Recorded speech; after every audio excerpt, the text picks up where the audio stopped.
Ito na guys, yung aking isda. Pipitihin ko muna guys. Meron siyang 5 peraso. Ayan. 5 peraso. Tapos ilalagay ko yung laman ng guys. Ito yung laman guys. Ilalagay ko sa loob ng isda. Ang tawag dyan ay dry prawn. Ayan. Dry prawn yan guys. Ayan. Nakita nyo guys. Yan ang dry prawn. Dry prawn. Ilalagay ko sa loob ng isda. Pagkatapos na prito ko yung mamaya ipakita ko sa inyo guys. Kailangan guys yung isda huwag masyado sunog. Yung katamtaman lang. Hindi siya sunog. Hindi din siya hilaw. Basta masabing gitna lang. Yan. Nakita nyo guys yung sagot na giniwa ko. Diyan ilalagay yung aking sipon. Abangan guys.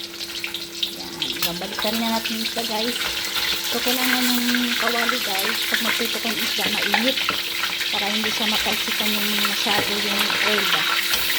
Diba? Madali yan. Ayan. Ganyan yung guys yung pagprito. Diba? So, 3 more. Patapos, yan, naglagay na natin yung isda.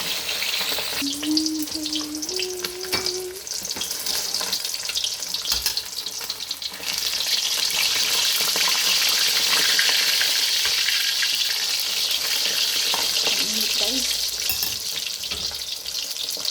Ayan naman, diba? Thank you so much. Sige na yata ito. So, pangit kasi ito masyado sunog. So, ganito lang guys ang pagpirito ng isda.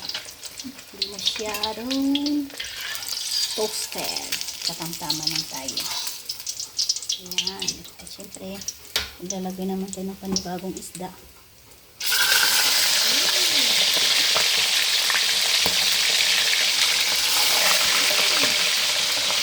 Meron na tayo dalawa guys. Diba?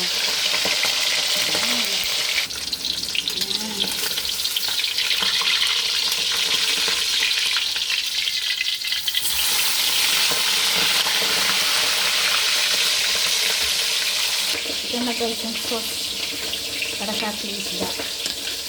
Yan, lagay ko ng toyo, garlic at saka chili. Yan, ganito lang guys, simple lang yung guys ang ating sauce para sa ating fried fish na may kasamang dry prawn. Ayan. Ayan, tapos na yata. Ito na to. Kung masyado sunod. Ayan, ito na to guys. So, meron pa tayo isang isda. At ipakita ko na din sa inyo ang ginawa ko kanina. Nilagay ko na ng laman yung hipon. Ito na guys ang aking isda. O, diba? So, ganito lang guys. Nilito ko, nilagay ko siya ng gitna.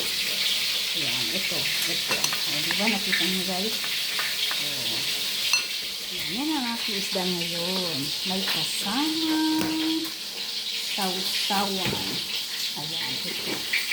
Ito yung sausawan. So, maya-maya konti guys, pakita ko sa inyo ang 5 perasong isda. Ito na guys, ang aking isda. Tapos ko na nilagay. Ito na yung naiwan ko ngayon. Ikikip ko to guys sa Tupperware kasi pwede to ilalagay guys kung saan mo gusto ilagay sa mga gulay. Masarap to guys kasi may kasamang garlic onion, tsaka dry hipon, at tsaka luto na din to. Pag sakali may mga bahaw kayo ng kanin na iwan, uulamin nyo na to. Solve na guys ang yung pang-araw. Ito na guys ang aking isda ngayon. Nakita nyo, o diba? At syempre may kasamang sauce. Yan. Kita nyo guys.